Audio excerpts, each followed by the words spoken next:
Keenam, Saudara Johari Mustawan yang akan menyampaikan pemandangan umum fraksi Partai Keadilan Sejahtera. Disilakan.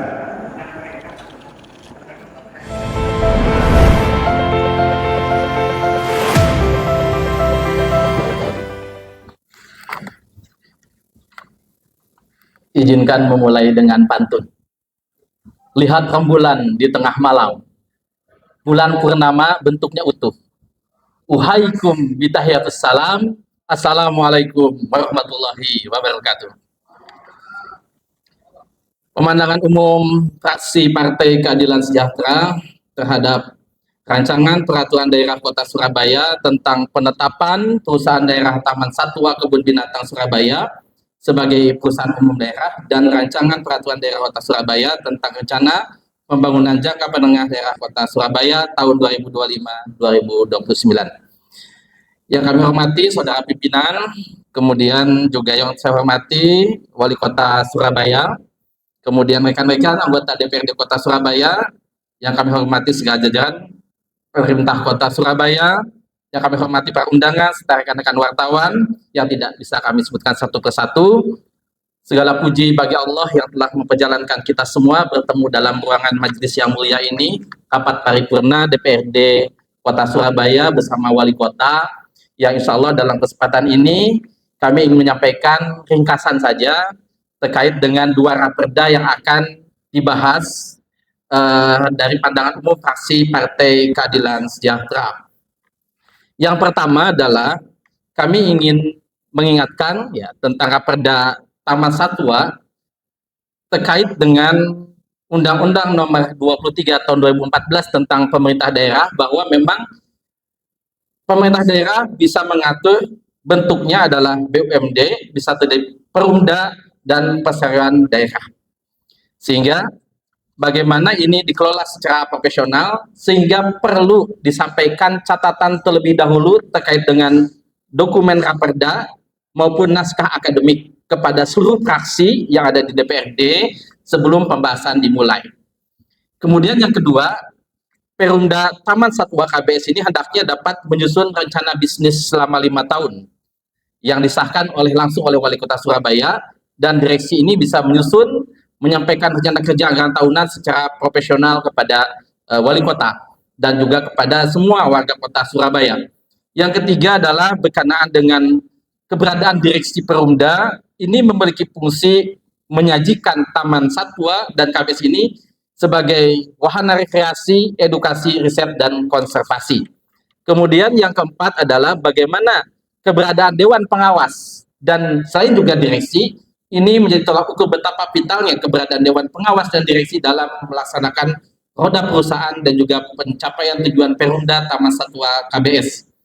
Sehingga kita menekankan agar ditekankan berdasarkan prinsip transparansi, akuntabilitas, pertanggungjawaban, kemandirian, dan kewajaran. Yang kelima adalah pengaturan tiket masuk. Hendaknya dapat memperhatikan bahwa keberadaan KBS selama ini telah menjadi sarana edukasi dan rekreasi yang populer dan merakyat, sehingga penetapan tarif tiket masuk hendaknya disesuaikan dengan kondisi ekonomi rakyat, sehingga tidak membebani, atau dapat diberikan sebagai terobosan variasi harga tiket untuk wahana-wahana tertentu. Yang keenam adalah bagaimana perubahan status PD Taman Satwa KBS yang dipilih menjadi Perumda atau perusahaan umum daerah, artinya lebih berorientasi kepada pelayanan kebutuhan masyarakat, tidak semata-mata seperti perseroda yang juga memiliki orientasi profit. Maka sepatutnya Perumda Taman Satwa KBS dapat mengejar berbagai kekurangan dalam pelayanan yang selama ini masih banyak masukan dari masyarakat. Yang terakhir adalah fraksi PKS berharap dengan berubahnya status menjadi Perumda Taman Satwa KBS dapat meningkatkan profesionalismenya.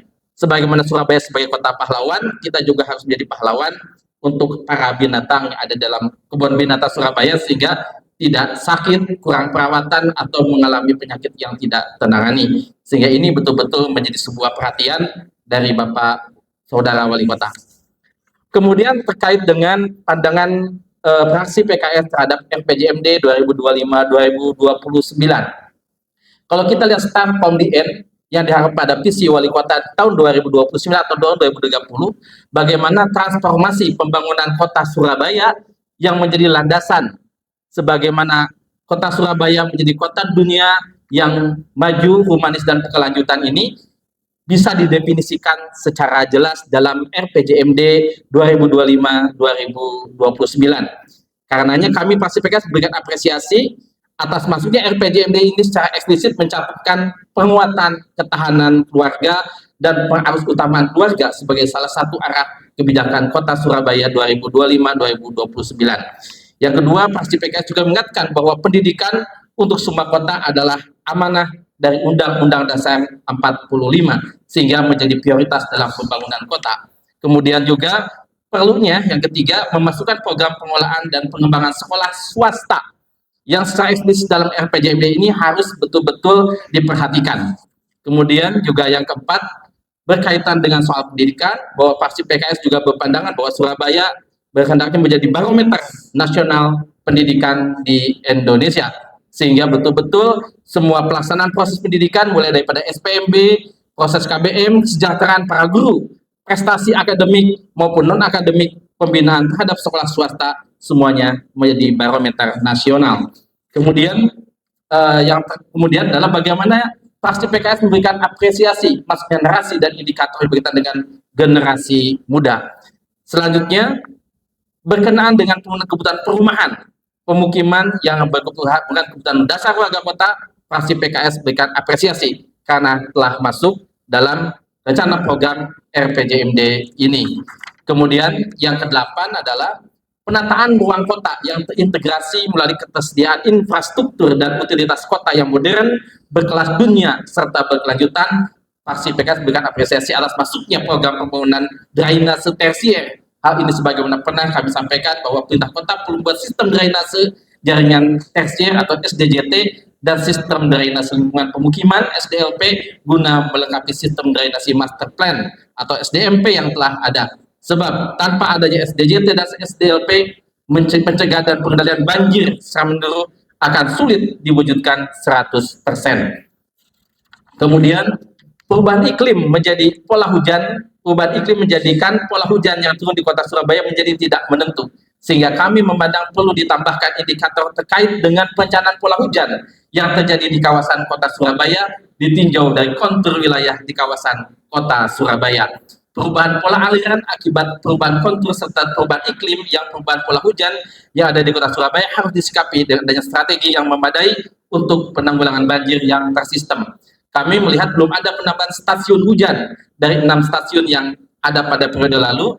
Di sisi lain kami memberikan apresiasi atas masuknya arah kebijakan rain harvesting dalam RPJMD ini yang bisa menjadi salah satu solusi atas defisit air di 30 kecamatan Surabaya selain kecamatan Pakal yang surplus. Ke-10, fraksi PKS memberikan apresiasi atas masuknya ekonomi syariah dalam satu arah kebijakan RPJMD ini sesuai dengan asta cita kedua Presiden Prabowo, itu mendorong kemandirian bangsa antara lain melalui ekonomi digital dan ekonomi syariah. Kemudian fraksi PKS menyampaikan apresiasi atas masuknya pengembangan pariwisata halal dalam salah satu arah kebijakan RPJMD ini. Hal ini sangat penting dikembangkan Surabaya sebagai amanah Undang-Undang Nomor 33 Tahun 2014 tentang jaminan produk halal yang mulai berlaku sejak tahun 2019 sebagai dasar adanya pariwisata halal dan sertifikasi halal bagi produk makanan di kota Surabaya. Yang ke-12 mengenai revitalisasi pasar tradisional atau yang sekarang disebut sebagai pasar rakyat dan toko kelontong milik rakyat. Memandang rancangan RPJM ini belum memuat perencanaan yang jelas tentang pembinaan dan pengelolaan pasar rakyat, khususnya revitalisasi pasar rakyat yang dikelola sementara oleh perangkat daerah maupun yang dikelola oleh BUMD PD Pasar Surya.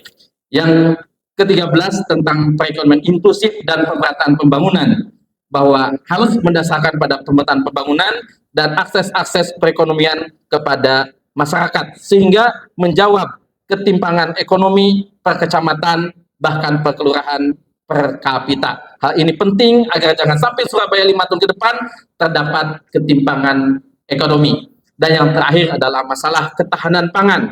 Fraksi PKS menilai program kegiatan dan indikatornya terkait dengan ketahanan pangan belum bisa terwujud jika pelaksanaan hanya ditangani oleh satu perangkat daerah, yaitu Dinas Ketahanan Pangan dan Pertanian. Ini diperlukan menjadi tanggung jawab semua lintas dinas bertanggung jawab dalam ketahanan pangan sampai tahun 2029 di kota Surabaya ini.